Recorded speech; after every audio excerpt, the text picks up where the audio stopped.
Bonjour à toutes et à tous, avec vous Mohamed Bilal, professeur de mathématiques.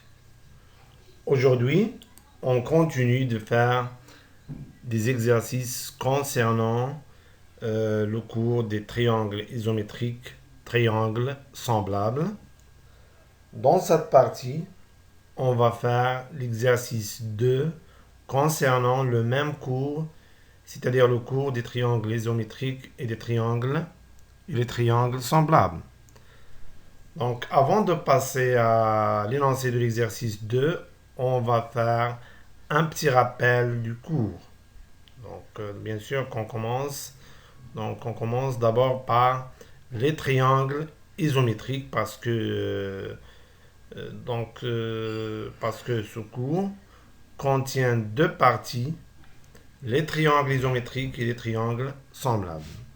Donc, on passe maintenant à faire un petit rappel du cours.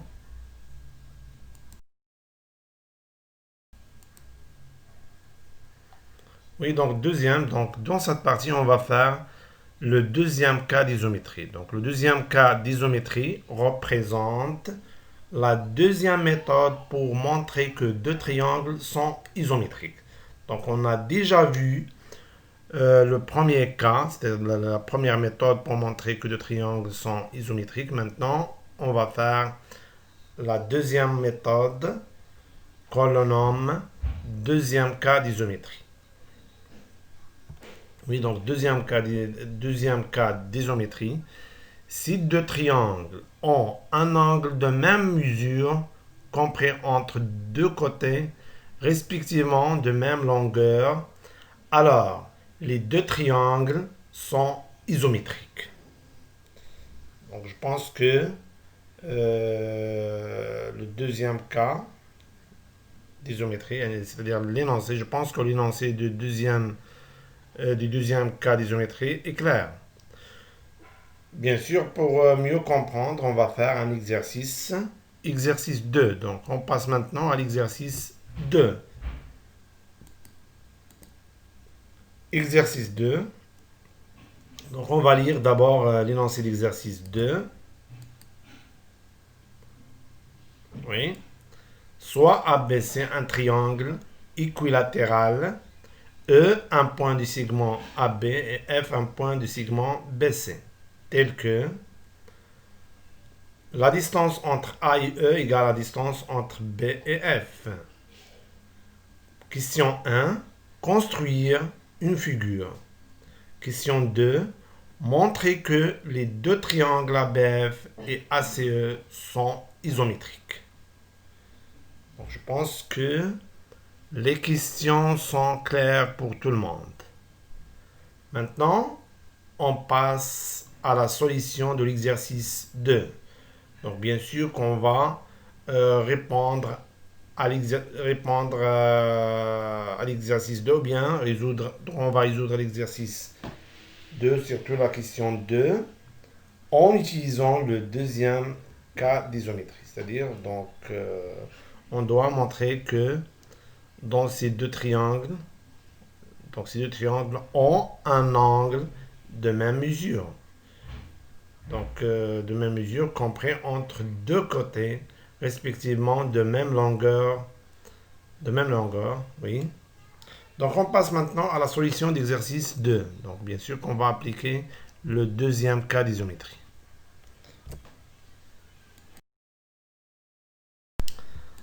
Solution d'exercice 2. Donc, on commence par la première question concernant la construction de la figure. Donc, 1, la figure. Donc, on a la figure, oui. Oui, donc la figure résume les données de l'exercice. Donc, on a, donc ici, ABC, un triangle équilatéral. E, un point du segment AB. F, un point du segment BC, tel que la distance entre A et E égale la distance entre B et F. Donc, je pense que la figure est claire pour tout le monde. Donc, question 2. montrant que les deux triangles ABF et ACE sont isométriques. Donc ici, donc dans la figure, donc vous remarquez qu'on a coloré le triangle ABF en bleu et le triangle ACE en rouge pour faciliter la démonstration. Oui. Donc pour montrer, donc on doit montrer que ces deux triangles sont isométriques.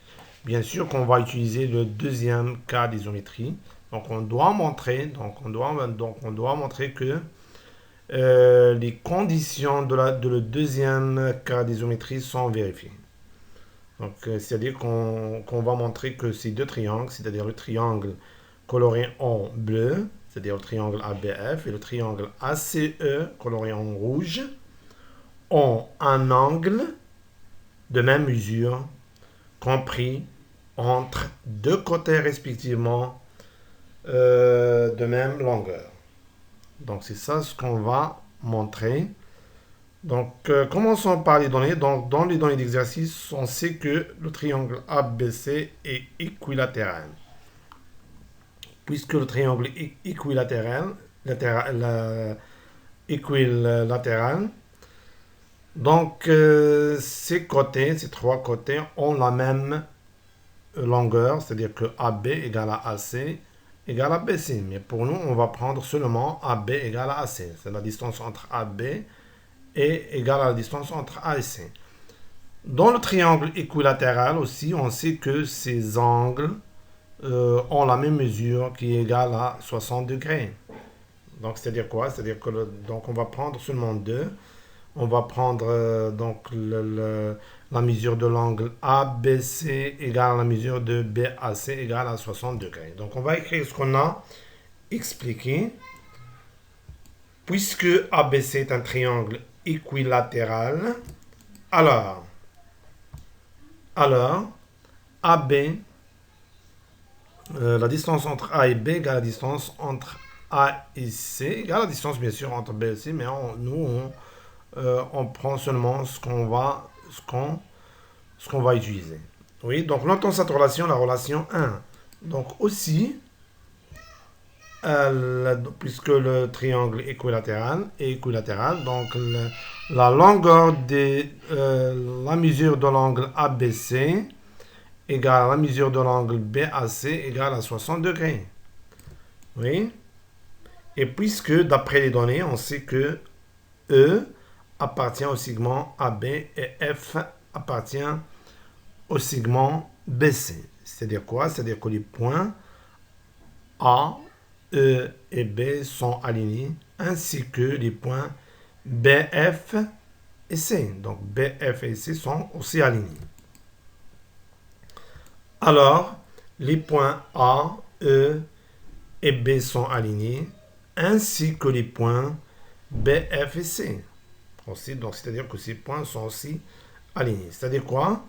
Donc, qu'est-ce qu'on peut tirer? Donc, on peut tirer que, donc, la mesure de l'angle ABC égale la mesure de l'angle ABF. Pourquoi? Parce que les angles les deux angles ABC et ABF sont confondus. De même, la mesure de l'angle BAC égale la mesure de l'angle EAC, parce que ces deux angles sont confondus. Oui, donc maintenant, on va utiliser les deux relations, la relation 2 et 3. Donc la relation 3 nous permet de remplacer la mesure de l'angle ABC par la mesure de l'angle ABF. Et la mesure de l'angle BAC par la mesure de l'angle EAC. Donc on aura quoi? On aura ABF, la mesure de l'angle ABF égale la mesure de l'angle OAC égale à 60. Donc on n'est pas obligé d'écrire 60 degrés. Oui? D'après les deux relations 2 et 3, on déduit que, donc on déduit quoi? Donc on déduit que ABF, donc on remplace ABC par ABF, égale à EAC, donc on remplace BAC par EAC. Oui. Donc notons cette relation Donc, on va noter la relation, cette relation ABF égale à AAC. Notons cette relation, la relation 4. Oui. Oui, donc on a la figure. Donc, d'après les données d'exercice, on sait que AE égale à BF, ou bien BF égale à AE. Et puisque BF égale à AE, donc ceci d'après les données de l'exercice, donc notons cette relation, la relation 5. Donc on va utiliser la relation 1.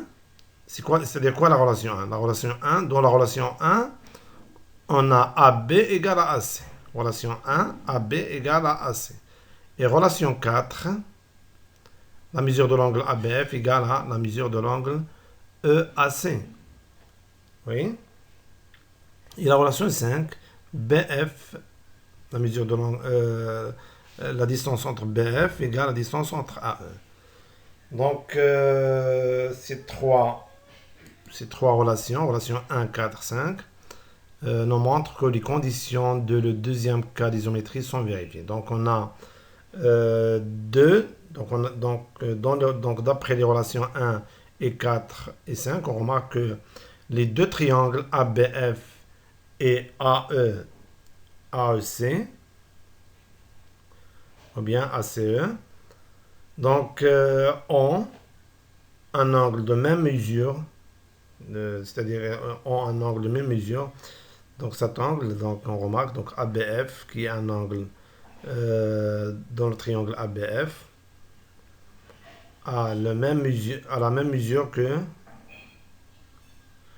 de même mesure que l'angle EAC du triangle ACE. Et l'angle ABF est compris entre les deux côtés. Donc ABF est compris entre les côtés AB et BF. Donc, ont respectivement de même mesure que les côtés dont l'angle EAC est compris. Donc, l'angle EAC du triangle ACE est compris entre AE et AC. AEC, donc, et les côtés AB et BF ont respectivement les mêmes longueurs que les côtés AC et AE. Donc on a montré quoi? Donc on a montré que le triangle ABF et le triangle ACE ont un angle de même mesure compris entre deux côtés respectivement de même longueur. Bien sûr, d'après le deuxième cas d'isométrie, on déduit que les deux triangles sont isométriques. Alors, d'après les relations 1, 4 et 5, et le deuxième cas d'isométrie, bien sûr, oui, on déduit que les deux triangles ABF et ACE sont isométriques. Oui, donc on a montré ce qu'il nous demande. Donc j'espère que c'est clair pour tout le monde. Oui. Oui, donc on s'arrête là et on se voit prochainement. Merci pour votre attention et au revoir.